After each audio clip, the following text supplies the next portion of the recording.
Okay, good morning. Good morning, everybody. It looks like we're live. Hopefully we are. Let me just jump over here to the right page so I can see everyone. And before we get started here, I just need to do a couple of things in the background. Okay, so here we are. Good morning, good morning. It's Saturday morning.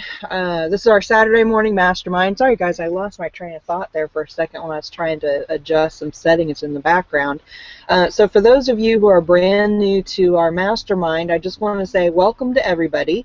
And go ahead and comment on the page. I made a little thing on there this morning. It says, please introduce yourself. Tell us where you're hanging out from. And let us know also, have you been on our Hangout before? Is this your first time? And that sort of thing. So, before we get going here, I just want to introduce myself and my partners in crime, if you will. I'm Samantha Studebaker-Carl, and I'm coming at you live from beautiful Southwest Georgia. I'm here with my good friends Catherine and Sandy, and a couple other folks. Jason may jump on her in a little bit, but Dan, he's out on vacation, and Danielle's not feeling so great this morning, so we want to send some well wishes to both of them. And so anyway, Sandy or Catherine, whoever wants to jump out, go ahead and do so.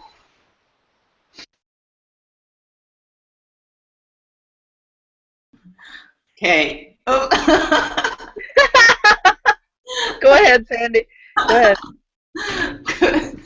Good morning, everybody. Sandy Root here in sunny Miami, and looking forward to the discussion today. Welcome, everybody.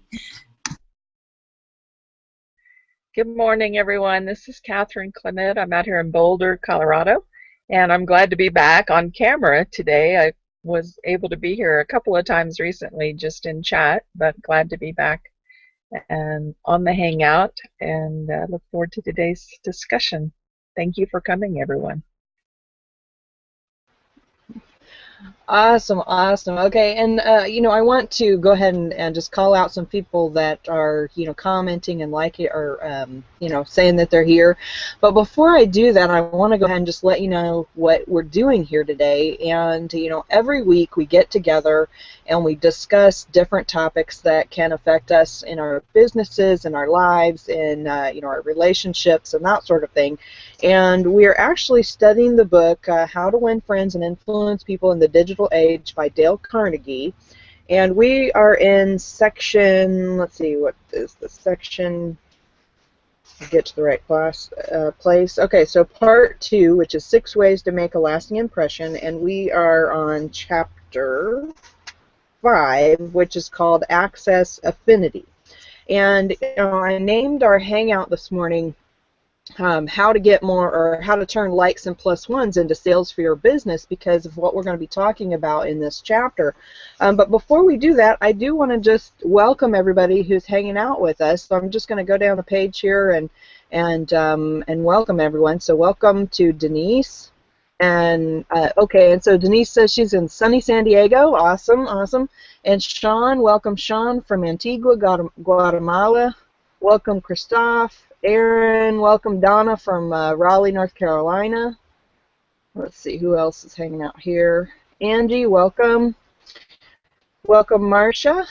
Awesome, awesome. So everybody who is out there, if you haven't commented on the page, go ahead and do that. And for those of you, if you happen to find this Hangout on my profile or Sandy's or someone else's page, go ahead and jump over to SaturdayMorningMastermind.com. And that will bring you directly to our live event page where we will be able to see your comments. And if you happen to be on mobile, sometimes the mobile connection works better on YouTube, and if that's the case, I probably won't see your comments until after the show if you're commenting on the YouTube, but you're more than welcome to do that. Okay, so good morning, Tony. Awesome, Donna, you say you've got the paperback book and you want to buy this book. That's great. There's a link in our description on this event page that takes you over to Amazon, where you can get the book for like $4.57 or 53 cents or something like that, plus shipping and handling. Good morning, Roger. Welcome, welcome. Okay, awesome. Oh, and Roger says he's from Mishawaka, Indiana. And Rhonda from the UK. Awesome.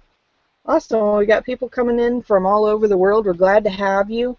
And, you know, one of the things I posted a kind of a definition of affinity, because I'll be honest with you, I had to look up that word. You know, I mean, I don't know all the words in the dictionary, and, you know, and although I know the topic that we're talking about, I had to look up the word affinity. And once I did, I was like, oh, this makes perfect sense. So for those of you who don't know what the word affinity means, it basically just means, you know, things that are similar, things that are alike, a connection with people who are to have a likeness with you, or have have a similar interest to you. And so one of the reasons why I think this topic is so important is because of the fact that, you know, a lot of us are in business online, and in business in general, and folks will get online, and the first thing that they want to do when they are trying to promote their business is just blast ads out all over the place. And unfortunately, that is not a way to get people interested in you. So I want to read something just from the beginning of this chapter so you can get a good idea of exactly what it is that we're talking about, and that way we can kind of set this discussion off on the right foot. So I'm just going to read the first couple of paragraphs in here. Okay, so it says, like, friend, follow, and share. And in the digital age, affinity often exists before we share the first hello. In Carnegie's time, friendship and commonality walked hand in hand. You met, you talked, you found common ground, and with a fondness, it led to a deeper friendship. Today, people will follow you on Twitter, or belong to the same Facebook group, or like your latest video on YouTube before you ever meet. Often, there are numerous threads of affinity before you actually meet. With the particulars of what we like and dislike, digital buttons and thumbs ups include we give and are given permission to make agreements and disagreements based solely on affinity. We have points of affinity and points of dissonance, and more often than not, we gravitate and grant influence to those with whom we have the most in common. This can be a tremendous boost to building lasting relationships in which influence exists. And then it says, we are not speaking about the law of attraction. You can think about having lots of friends with whom you have lots of influence, but nothing will change if you don't take meaningful, genuine action to build those relationships. And then a little bit further down it says, like attracts like in character and commonality. Today, however, we have a head start. We can ascertain affinity before we approach a person. Liking serves in the digital age as a perfect door to influence. When someone joins the same Facebook group, follows your blog, comments on your website, he or she is saying yes to you. That creates an intensely powerful position to hold if you want to influence that person. And then it says, a little bit further down, it says, so the more yeses you can get at the onset of an interaction, or likes, or shares, or comments, then you, even if they have little to do with the ultimate proposal, the more likely you are to put the person in a mood to agree with you along the way. And so then it goes on, it says, getting to yes is so much easier if you start with yes. And so let's kind of talk about that a little bit. You know, we've kind of mentioned a few things about along the lines of, you know, when people jump online, they just start posting ads. So if we compare someone who is just blasting out ads all over the place to a person who is working towards developing affinity, you know, what are those differences? Or we could even maybe start our conversation with, you know, why do we think it's so important that people, that we develop this affinity before we start blasting out ads? What do you guys think as far as starting the conversation, Catherine or Sandy? Yeah, well, a few things have popped in my mind as you were talking. You know, I think a lot of times when people are starting a business too, they don't maybe, you know, when I started, I'll use myself as an example, you know, I didn't quite know what I was doing. I didn't know exactly who I was in the sense of how was I portraying myself out there, like who am I in this digital world. And I think a lot of times people try to be like somebody else, like their mentor or somebody, and try to act out this role that they think they're supposed to be. And I found once I really was just my genuine self that I was attracting the people that I want to work with, the people that want to work with me. And if I continued to maybe act like I was somebody else and not really bring my true self out in the digital world, that it would just be confusing, because then you probably, in that case, would be attracting people that weren't really resonating with you, and it would just get confusing. And again, like you said, spamming links and stuff, a lot of people learn that that's the way to start marketing. And, I think I've seen some trainings where people recommend, just doing these like cookie cutter kind of messages and inboxing them to people. And, we know that doesn't work. It just pushes people away. So just really being ourselves is super important, and if you don't know what that is right away, how you want to portray it online. I know at first I was afraid to put myself out there in social media when I first started working online. So it took some time to really just get comfortable with putting myself out there as I am. And I think a lot of people may not do that because they're afraid of rejection or criticism. But you'll find that you'll attract the people that you want in your life, and it's so much more easier and fun when you're just yourself. And I really like part of the quote you read. If someone likes something, they'll be more likely to agree with you along the way. So I noticed that, I may attract a certain person to my wall, a new friend, and they like something, and then this happens all the time. They'll like all my posts. Like, I have lots of people who are always on my wall, always liking my posts and interacting. And so I've gotten a great following from just being myself and having something that people agree with, and then down the road they're more likely to agree with what I'm posting, and oh wow, so yeah, I mean, it just always comes back to being yourself. And this is a relationship business. People aren't going to click on a spam link. They're going to click on something once they get to know you and trust you and like you. Then they'll be like, I wonder what she's doing or he's doing. So that's my thoughts for now, if it made any sense. Of course it did. Oh my gosh, when I look back at some of the stuff that I did when I first got started online, I just shudder now. I really do. I'm just like, oh my gosh, I can't believe I did that. But I was trying to be coachable. And being new online, you don't know what to do. I mean, I was pretty technically challenged, actually. I was learning how to use my computer and email and stuff. It was, and here I am trying to do all this online stuff. And depending on the company that you get in, if your income is based primarily on recruiting people underneath you, those are the companies that are more apt to, tell you to be spamming your link everywhere. And if you don't know any better when you first come online, you try to be coachable, because that's like, gosh, that's like their favorite word. All these companies, be coachable. You have to be coachable, do exactly what we tell you. So you're trying to be coachable and do what you're told, so because they tell you if you do these things you're going to be successful. Well, once you've been online for a little while, you're going to find out, like Sandy said and Samantha said, that it's not the way to go, dropping messages into people's boxes. Now I kind of look at it like, I try to compare it to, okay, if I were contacting this person offline instead of online, how would I approach them? In other words, you don't pull up, you're not driving along in your car and you pull up at a stoplight and there's a car next to you and all of a sudden you're like, hey, want to buy my stuff? I mean, join me in my company. I mean, it's crazy, but we do that online, right? That's exactly what we do. And so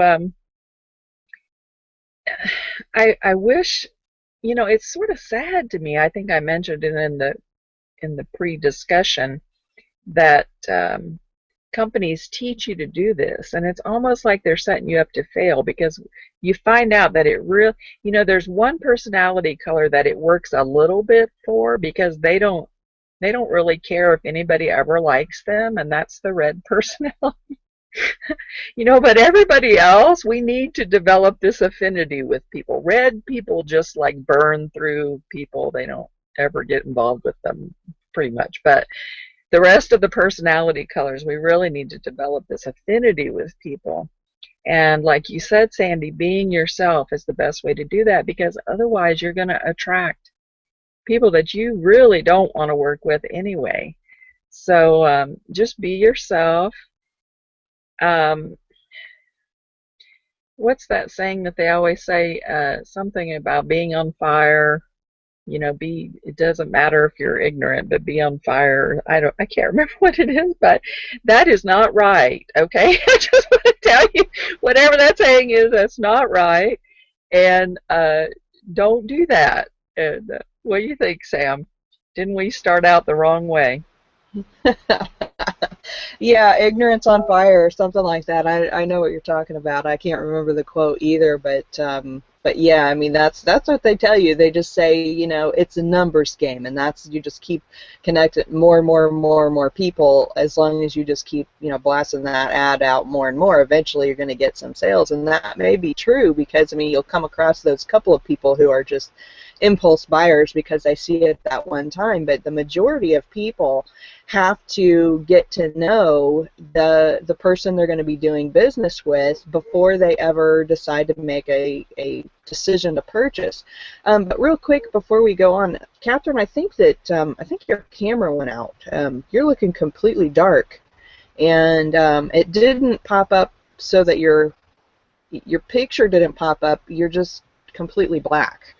So I don't know what's going on with your camera there, or if it's a camera issue or connection issue. I don't know. I don't know either. I'm showing up. Oh, there, I just went black. No, I still see myself. That's really weird. Very odd. Oh, well, can you hear me, though? Yeah, we can still hear you great. We just All can't right, hear that's my good. name. Otherwise, there was just a big, long blank space right there. Well, hopefully everybody else could everybody else hear Catherine out there, just to make sure, so that we aren't just broadcasting no sound or video or anything. I hate to I definitely don't want you to jump off, Catherine, because you have so much to add to our conversation, but obviously it's better if we can see you, but if we can't, we can't, as long as we can hear you. So if everybody can just let us know, can you hear Catherine even though we can't see her? But Sandy made a good point about the know, liking, and trusting part. That's a big thing right there, is that you have to give people you have to let them get to know you so that they can like you, and then once they trust you, that's when they're going to buy from you. So if we start to kind of look at different businesses of how you can develop this over time, let's kind of talk about that just a little bit. And so for those of you who are out there watching, just tell us what kind of business that you're in. What do you do? What industry are you in? And that will help us to be able to kind of give some more specific examples for your particular industry. So for Sandy, now I noticed that Sandy posts a lot of personal development stuff on her Facebook wall, and she posts a lot of positive quotes and that sort of thing, and that can be really powerful for any business. However, if you are trying to get into coaching, personal development coaching or life coaching or that sort of thing, is that when you post that type of content, then that helps people connect with you in that way, so they begin to get an idea of what you're all about, what your personality is, and how that can actually make a big difference. Because one of the things that I teach in one of my courses is that in order to have people get to know you and like you, is that you want to kind of put out 4 different types of content. And none of those 4 pieces of content are ads. It's actually you want to put out stuff that people actually want when they get on the internet. And this is key right there, because if you are, if you think about when you get online and you're not, you know, promoting your business at the time, but what are you getting online for? When you get online, you go to do a search, you want to find out some form of information, right?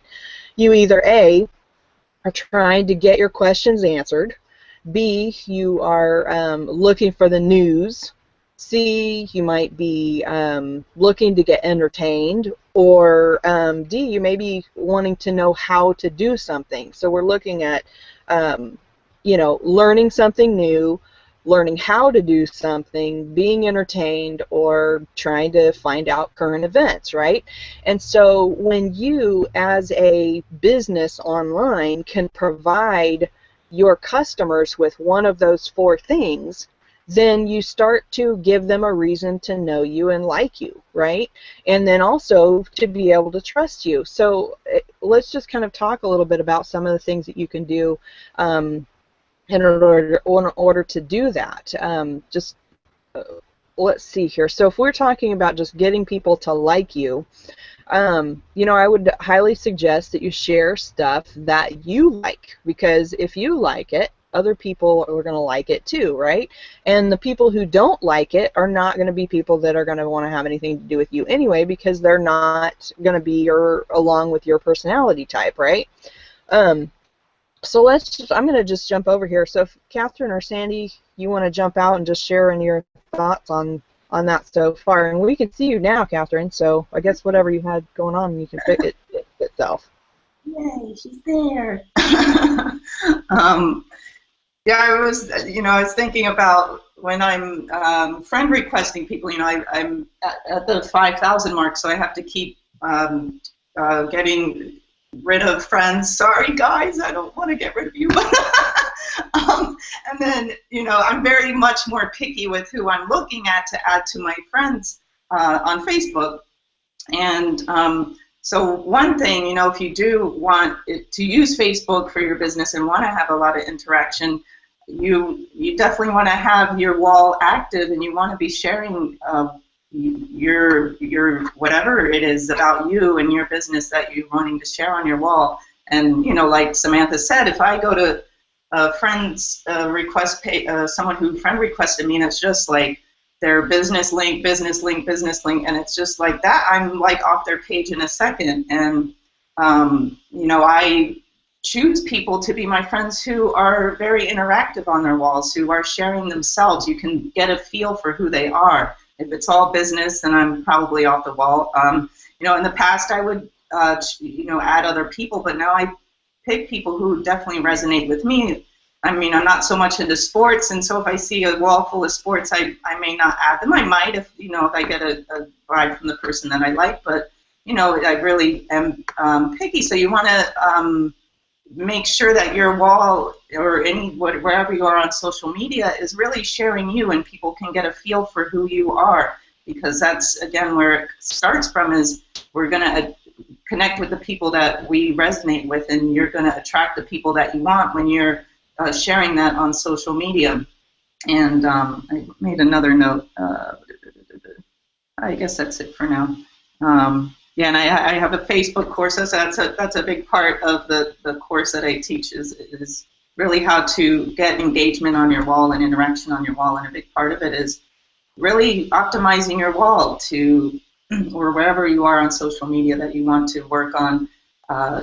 Pinterest is good, Google Plus, wherever you want to make your presence. Just really work on optimizing your profile, so when people come, they get a feel for who you are. And it's not just a spam fest on your wall, or other people posting all over your wall either. I see a lot of that. People let other people post stuff on their wall, and you'll just go down and it's just other people's posts on their wall, people spamming people's walls, and it's like, clean up your wall. So that's my advice for now. I'm like that too, Sandy. I'm nowhere near 5,000, but when someone friend requests me, I will go check out their wall, and if it's nothing but advertisements, I may not go there. Or if I get a lot of requests from these guys, and they're like, you go to their wall and it's like picture after picture where they're like like this. I'm like, oh my God. I mean, I feel like they're gonna come through the screen at me or something, So, but it's sad though because some people don't understand. Maybe they're new to social media and they don't understand that. What is it about a 80-20 rule or something? You should, if you're going to advertise your business, of course you want to advertise your business, but make that about 20% and then make 80% of what you post, um, you know, things that you're interested in or learning about, or sharing something about yourself. And then also be sure to, if somebody does like your post or make a comment about your post, be sure to go take advantage of that situation. I mean, that's the whole reason you went through putting it up there. So if you never go back and check to see if there's comments or likes and thank people or interact with them, you're kind of wasting your time. And what I found, for a long time, even after I figured out that just spamming everybody wasn't the way to do it, then I started, I was also being taught to go do all these posts in all these Facebook groups where it's just link after link after link. It's a business group. Now, I don't know if either of you have had any success doing that. Personally, I didn't. Like, I wasted a lot of time doing that, and then one time I wasted time figuring out this program that does it for you, and then I decided I didn't want to do that. So either way, I was wasting time. I could have been building relationships with people, but instead I was just putting my link in these business groups that I mean, I don't know about you, but the only reason when I go to those business groups, the only reason I'm there is to post my link. I don't look at anybody else's stuff unless I'm looking to make sure there's not pornography on the page before I post on it or something, but that's it. So that was a complete waste of time. And you can really, people think that working online is easier. It is easy, but it can be so time consuming if you start getting wrapped up into all of these different things that in the end never really made any difference in my business. I don't know about you girls or the people in the group. Please comment if you've had success with that. I'd love to know, the people on the page. Yeah, absolutely. Everybody who's watching, share your thoughts on these, on the things that we're talking about. We want to know what you think. You both have some really great thoughts on, comments and suggestions on here, and I completely agree with you. Particularly, Sandy, when you were talking about when somebody sends you a friend request and then you go and you check them out.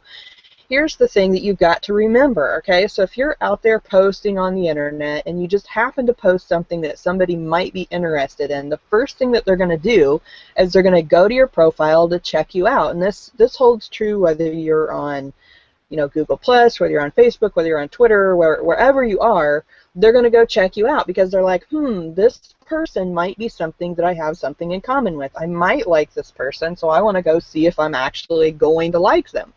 And so if they get to your page and the only thing that you have on there is, buy my stuff, here's my thing I have for sale, this is what you should buy from me, buy, then the person is going to go, buy, and they're gonna click away because there's nothing on your profile that's given them a reason to stick around there and check you out further. Whereas if you are posting things that are interesting or that are advisory or that are entertaining or that are newsworthy, then they're going to have a reason to stick around there and check you out a little bit more. So I want you to really think about this, is that, go to your profile when we get done with this hangout and look and see what's on your profile. Do you have stuff that people can interact with you about? Can they add to your conversation? Can they like it because it's entertaining? Can they learn something because it's, advice of some sort? Can they learn how to do something because you're showing them how to do something? And here's another key, is that you don't have to be the one teaching all of these things. You don't have to be the entertainer. You don't have to be the teacher. You don't have to be the one that is creating the articles or whatever. You just have to be sharing stuff that is interesting to you, that's related to your industry, that people are going to find interesting. That is the biggest thing, because I know that there's a lot of folks that think, okay, you know, yeah, I know I should do this, or I should share that, or I should do whatever, but I don't want to write. I don't want to make videos. I don't know how to do screen shares and teach people how to do something. That's completely okay. You don't have to do those things, but by providing that, by sharing the content, people will have something to interact with on your profile, and that will give them a reason to like you. Because if, let's just say, for instance, you're in the health and wellness industry. You know, maybe you have you know, weight loss products or something along that lines. Now, if somebody lands on your wall and all it is a bunch of before and after pictures and you know, here's my supplement, buy it, or here's my shake, buy it, people are going to be like, okay, just another ad, I'm going to go on. But if they get on your page and they find healthy recipes, and they find you know, videos on how to make diabetes-friendly pasta, or you know, they can get on there and see 5 different exercises to relieve their back pain, or they can see that you know, maybe they learned something in the news or in an article that talks about how I don't know, some new drug is, you know, good for whatever. I don't know. I don't even know.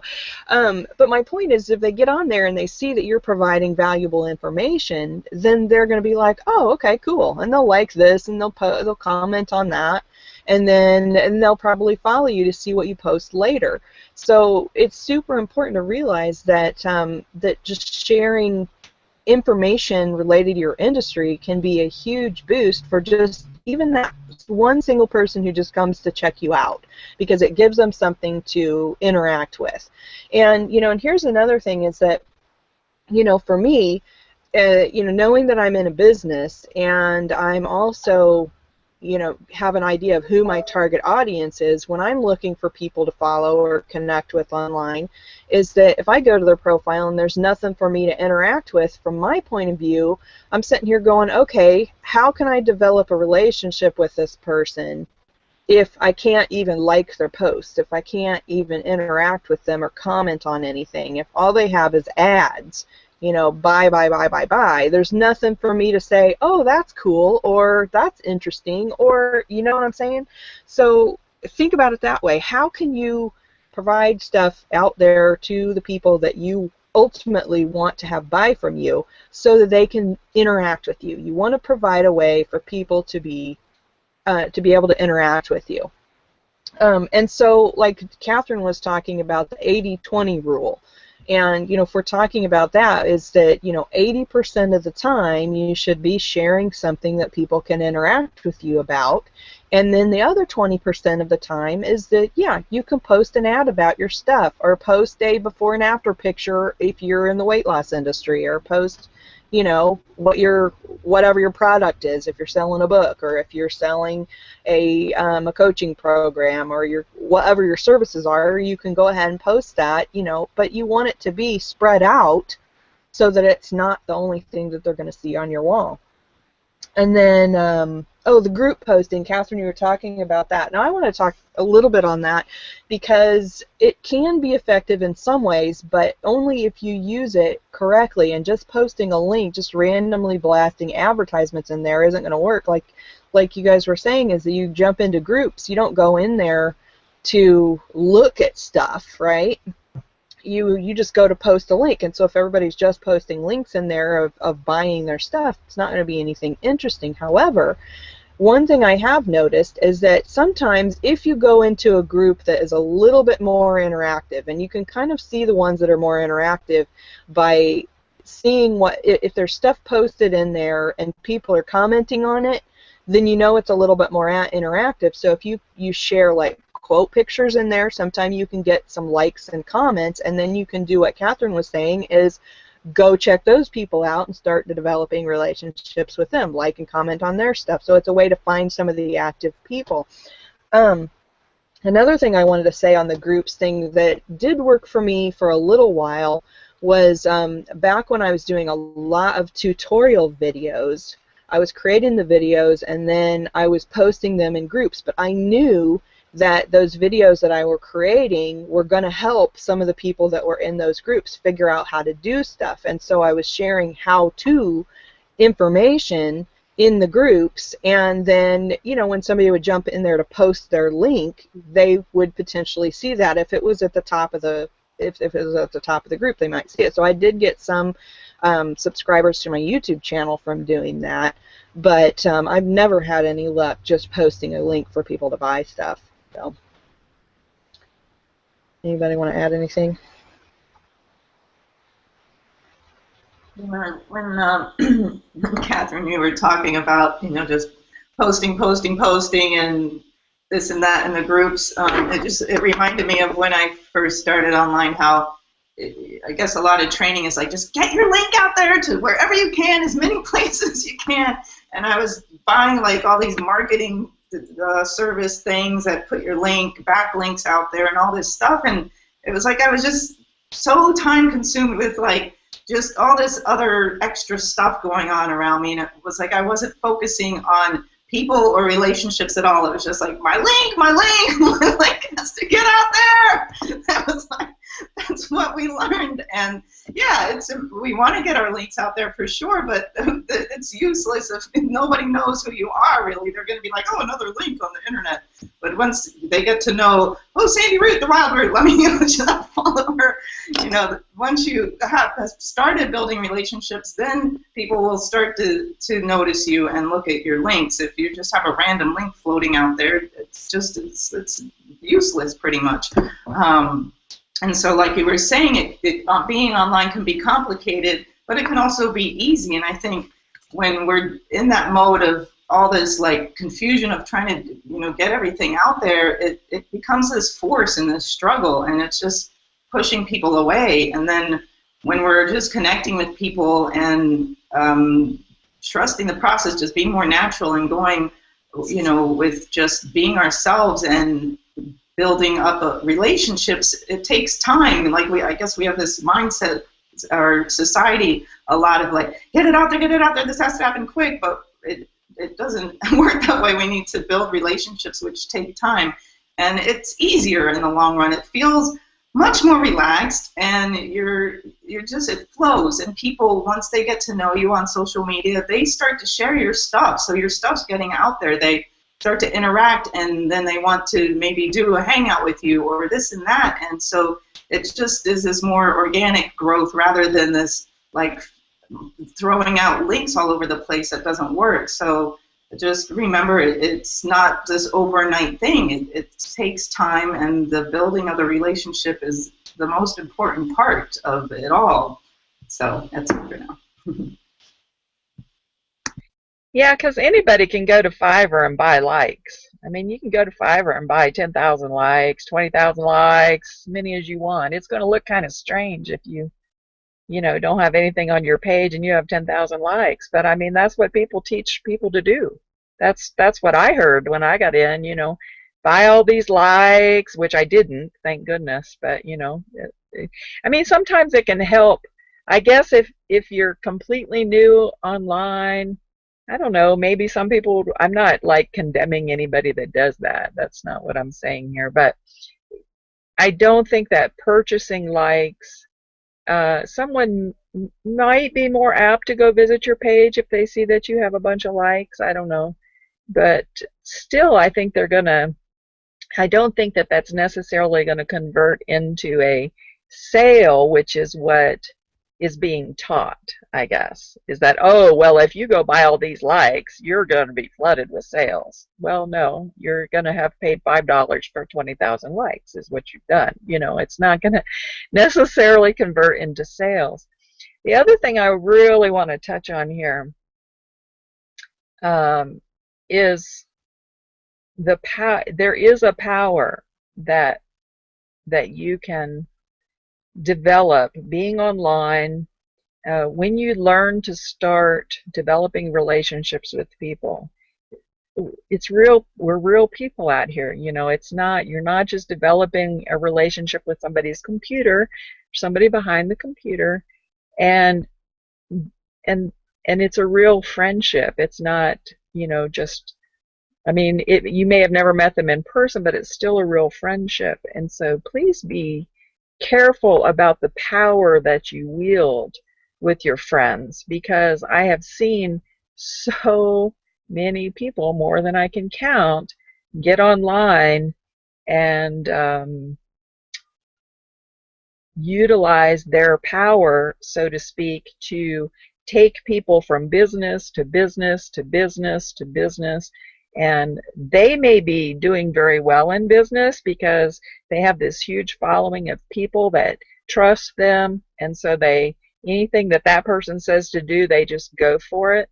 And all those people underneath them are very rarely doing anything except losing money, getting frustrated, overworked because they're following all these wrong teachings. Meanwhile, that one person's doing really well, so it looks good to put those big checks out there. Oh, yeah, you can make all this money. Well, yeah, that one person with all that power that's leading everybody from business to business is doing really well, but everybody under them might not be. So please just be, as you start to build your power, I sort of hate that word even, but as you build your influence with people, remember that they're people, and please don't just drag them around for your own financial gain. I don't think it's going to serve you well in the end. I could be wrong. Might serve you real well for right now, but just remember we're people out there. Thanks. Absolutely. I completely agree with you there, Catherine, is that with great power comes great responsibility, right? You hear that in the superhero shows. But, I mean, that's completely true because, when you start to, have people that like you and they begin to trust you, then, they're going to take your advice when it comes to recommendations, right? And ideally, I mean, that's what you want, is that you want to be an influential person. You want to become that kind of go-to person for your industry so that people will trust you enough to follow your recommendations. But yeah, I mean, like Catherine was saying, is you've got to remember that those people are people on the other end, and they're going through the same struggles that you are, and they're having the same life experiences and that you are, and that, if you wouldn't want someone to do it to you, then certainly don't do it to other people, So if you're just trying to make a buck because you found some product that has a high commission rate on it and you haven't even tried the product out, and I know it's not really cool to recommend something if you haven't even tried it out. You don't even know. Okay, so we have a couple comments on the page. I wanted to go ahead and jump over here and read those real quick. So Rhonda says, I completely agree. There are many links out there, and like many, I walk in and walk out again. Building relationships is important as they buy you first. Oh, okay, as they buy you first and your product, then into your business. Absolutely.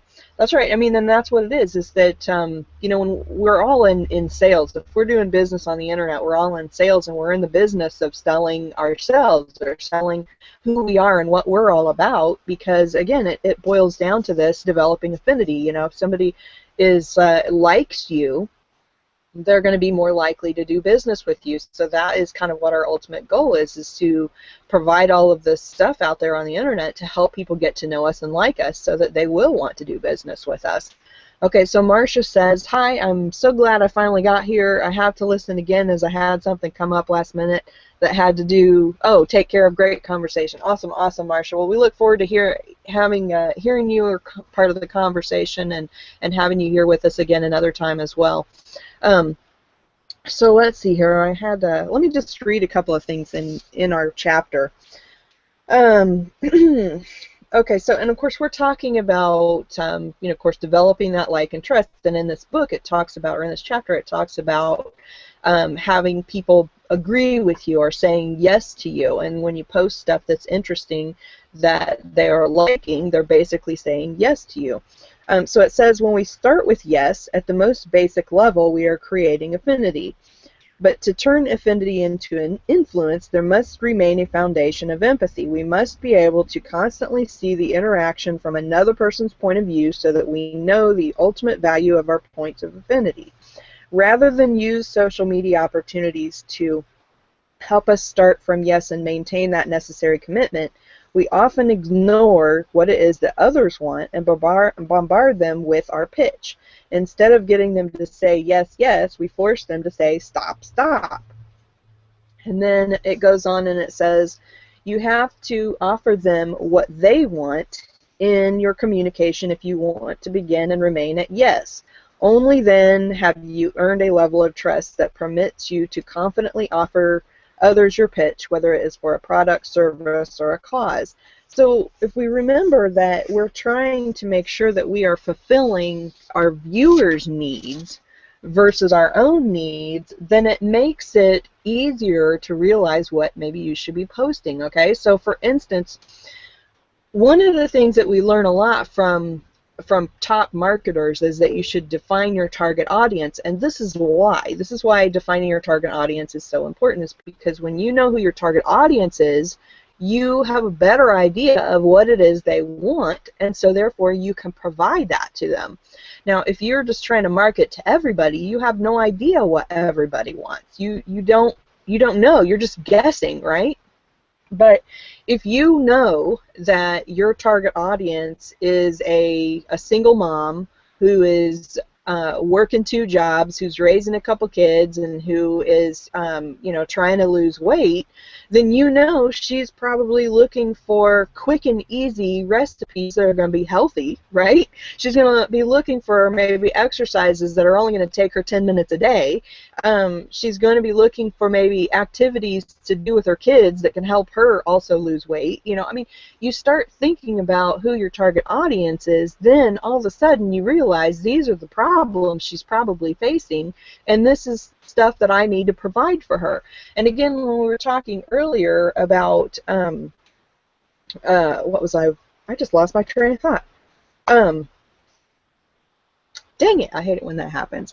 But either way, so if we're talking about providing these kind of topics to her, oh, I remember what I was going to say, is that we can remember that we don't actually have to create the content, okay? This is kind of key, is that if you look up the word curation, look that up on the internet when you have a chance to. It's curation.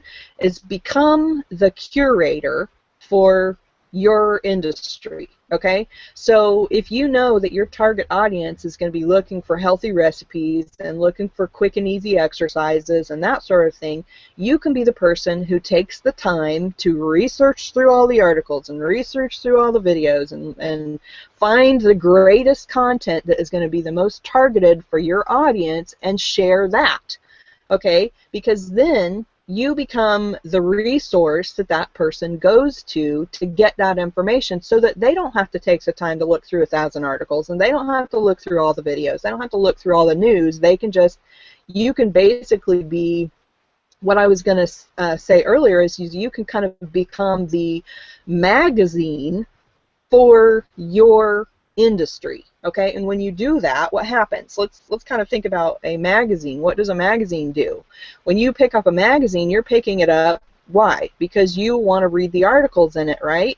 But ultimately, the magazine is selling advertising. They make money off the ads, right? But it's not 80% ads and 20% articles. It's 80% articles and 20% ads. So if you kind of think of yourself as an online magazine for your industry, then you can pick up an industry for whatever or you can pick up a magazine for whatever your industry is and model after it, right?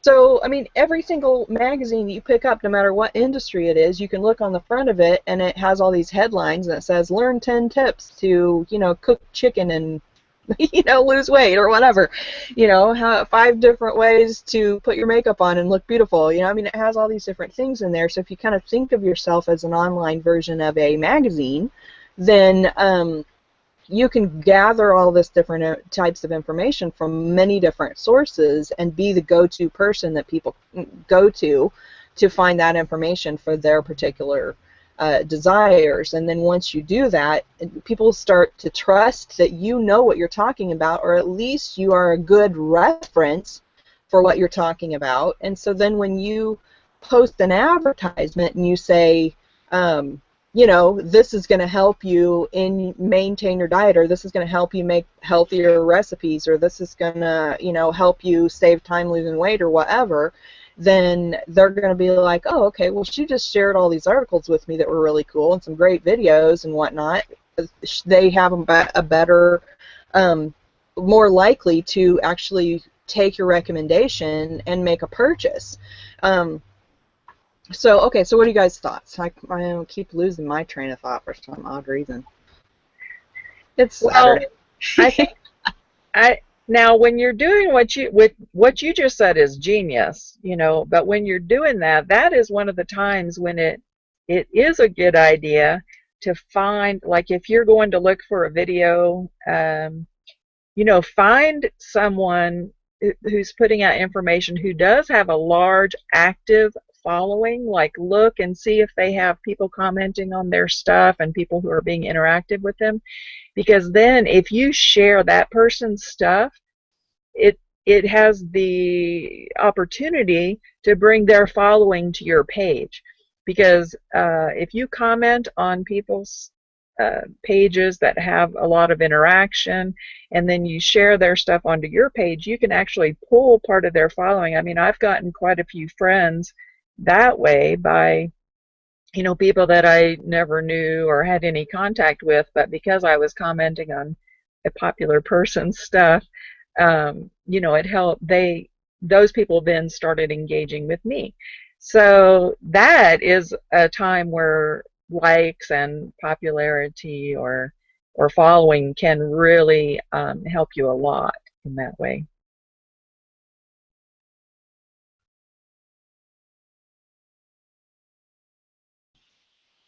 I like what the reminders about target marketing. Because yeah, I think that that's something that eluded me for a long time. Was like, I don't have no idea who my target market is, and it was just something that I think a lot of people sort of struggle with is finding a target market, or even believing that it's better to market to a target market rather than to everybody. But it really makes a huge difference when you're really focusing on that target market, you know, really pinning it down exactly who it is, like you did, Samantha, with the weight loss and the mother example.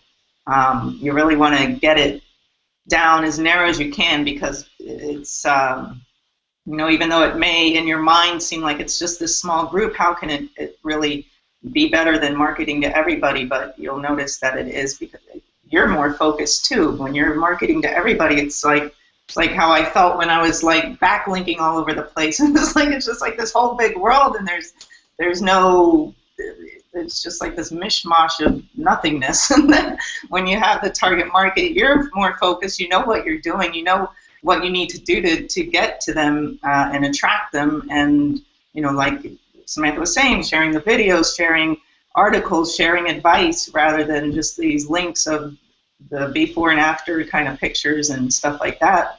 But yeah, I think that was a great reminder, and it actually makes me want to, because my business is sort of turning courses a little bit. You know, it's always, I think all our businesses are always evolving, and so it's a good reminder for me to really focus back on my target market again. Where am I really going with that? So thanks for that reminder. It's sort of like those books or movies where there's a serial killer and the detective has to get into the mind of the serial killer to like catch him. That's kind of like how if you can find a target market, then you can put yourself into that person's world, and it helps you figure out what they need, because that's the only way you're going to build is by giving them what they need, not by just putting your link out there. So that's awesome. Target markets. Absolutely. Let's see. Okay, so Donna says, we are in the people business. I'm attracted by the person's story, not what they sell. And, you know, and that's another really important point there, is that, you know, when you start to share who you are and what you are about, you can actually inspire people who are similar to you. And that's, this whole chapter is about developing affinity, and that is that similarity and getting people to say yes, yes. And when you're sharing your story and sharing your perspective and sharing your experiences, that's exactly what it does, is it helps people find that connection with you so that they have a reason to want to have anything to do with you in the first place. And that, and I think that that can be something, some people it's natural for. For me it wasn't. When I got online, I wasn't a super social person. I was really an introvert, and making conversations with people was difficult for me. I didn't know what to say, I didn't know what to talk about, any of those things. And it wasn't really until I started to fully understand how I could take my skills and knowledge and translate that into connecting with other people. And I'm still not the greatest at storytelling. That's just not my thing. But I am much better at answering questions. So even if you're not a great storyteller, that's okay too, because you can, like we were saying, you don't have to be the one that creates the content. You just have to become the person who is the go-to person for your target audience. But by sharing your story, that can definitely help people connect with you. So if we go back to kind of the weight loss industry, and we talk about our target audience, if we're sitting here, we know that we're trying to connect with the single mom who's got 2 kids, who works 2 jobs, and you're a single mom who has a kid and who has had to work 2 jobs, then you know exactly what that person is going through. And when you can share your experiences, that helps people go, yeah, exactly. For an example, maybe you're struggling with the daycare. That could be something that would be a topic that would resonate with that other person who is your target audience. You share a daycare story, then they're going to be like, yeah, exactly, that happened to me. I hate it when that happens. And then they're like wanting to jump in the conversation, right? And so that's what we're talking about, like Donna was saying, is that connecting with people's stories. That's how stories can be very powerful. And that's another reason why Facebook is really a really powerful network too, is because that it's about sharing your story over on that platform. As people are always talking about what they're doing and how they're doing this and going through that, and everybody's having struggles. And when you can connect with somebody on that level, it does exactly what this chapter is talking about. It causes them to say yes to you. And the more yeses that you get from a person, the more that they are kind of sucked into your world, if you will, and connect with you on a deeper level. Then again, when you start sharing little things here and there about your business, then they're going to be like, I really like that Catherine chick. She's pretty cool. I like what she has to say about this, that, and the other. Now she's posting about that. Well, if she likes it and she's having success with it, maybe I will too. And that's when that kind of piques their curiosity. Whereas if you're just posting all business links all the time, and you never give them anything to agree with you on or find interesting about or teach them or anything, then you don't ever give them that opportunity to say yes. The only thing they have, it's like, if the first thing that you see is an advertisement, your defenses instantly go up, which is basically saying no, right? But when you can bring somebody into your world and you share stuff with them, they're like, oh, okay, yeah, yeah, I agree. That's interesting. That's entertaining. That's knowledgeable. Whatever. Then you're creating those yeses. So it's important to, have a focus on giving people a way to say yes to you in a broad sense of the word yes. So. Oh, shoot, we're right at the top of the hour now. You guys want to add anything else before we wrap it up? I just have this kind of last paragraph or so of this chapter I want to be sure and just give everybody a final reminder before we wrap it up. And anybody else out there have any comments on anything we've shared so far? Have you found this topic helpful to you? I have 2 quick things to throw in. One is, you just brought up a really good point. Be sure to post things that require more than a like. Comments are worth more than likes, actually. And so if you can maybe just post a question, something that requires some sort of feedback other than a like, you know, or even if you post something and nobody's commenting, sometimes you can go back and make a comment on it, and sometimes that'll help pull people in and start engaging them. And then the second thing is, remember to be a person, not a business. When you meet someone in real life, you know, you don't walk up and say, "Hello, I'm Live Dream Believe LLC." No, you don't do that, right? You say, "Hi, I'm Catherine. Good to meet you." So just be a person and talk to people. That's it. Thank you everyone for coming today, and I hope you have a wonderful week.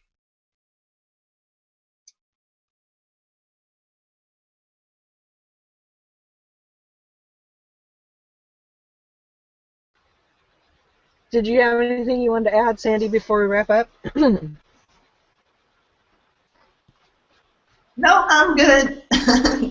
Thanks for coming, Okay. everybody. Thanks for all the interaction on the wall. It was really good today. Thank you. Awesome, awesome. Okay, so I just want to share a couple of comments before we go. Rhonda says, yes, brilliant topic. Thank you all. Tony says, very helpful topic. Thank you very much. Awesome, guys. I'm glad that you found this helpful. And just before we wrap up, I want to read this last paragraph in here.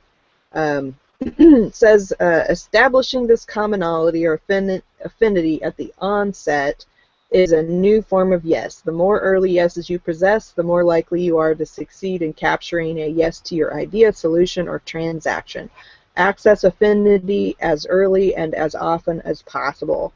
So that's a wrap up for today's topic. I just wanted to say thank you to everybody who's out there watching this hangout, and thanks for your comments, thanks for your interaction. And you know, if you're watching this as a recording, then you know, feel free to keep on commenting on the page or on the YouTube channel. We'll definitely get back with you. And thanks again for hanging out with us. And oh, by the way, here's one thing I keep forgetting to mention to everybody is that go ahead and follow Mindset Mastery Collective and join our community. I know I've mentioned that one before also, which is mindsetmasterycollective.com.